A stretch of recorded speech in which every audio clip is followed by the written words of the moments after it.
রাতের ডিনারে বানিয়েছি ভেজ বিরিয়ানি। পনির আলু দিয়ে করেছি ভেজ বিরিয়ানি, পেঁয়াজ রসুনও দিয়েছি। এদিকে মেয়ের খাওয়া হয়ে গেছে, আমারও খাওয়া হয়ে গেছে। আর এদিকে বৃষ্টি পড়ছিল, যার জন্য বর্মশায়ের আসতে একটু দেরি হয়ে গেছে। তো এখন ওকেও খেতে দিয়ে দিয়েছি, ও খেয়ে নিচ্ছে। খেয়ে দেখো রিয়াকশানটা। আর এই বিরিয়ানির কালার খুব সুন্দর হয়েছিল বিরিয়ানিটা।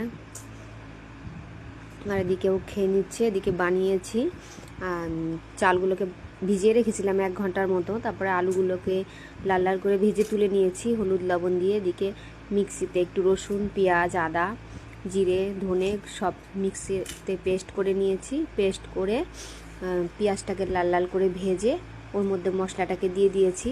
আর এদিকে পনিরটা তো শক্ত ছিল, যার জন্য আলাদা করে ভেজে তুলিনি। তো কী করেছি, মশলার মধ্যে দিয়ে ভালো করে ফ্রাই করে নিয়েছি। তারপর এই প্রেসার কুকারের মধ্যে তো আলুটা দিয়ে রেখেছিলাম, ওর মধ্যেই মশলাগুলো সব দিয়ে দিয়েছি। পরিমাণ মতো জল দিয়ে দিয়েছি। আর দই ছিল না, যার জন্য দুধ দিয়েছিলাম। বিরিয়ানি মশলা, তারপরে বাটার দিয়েছিলাম, তারপরে গরম মশলা সব কিছু দিয়ে সিটি মেরে নিয়েছি। 2টা সিটি মেরেছি, বেশি মারিনি।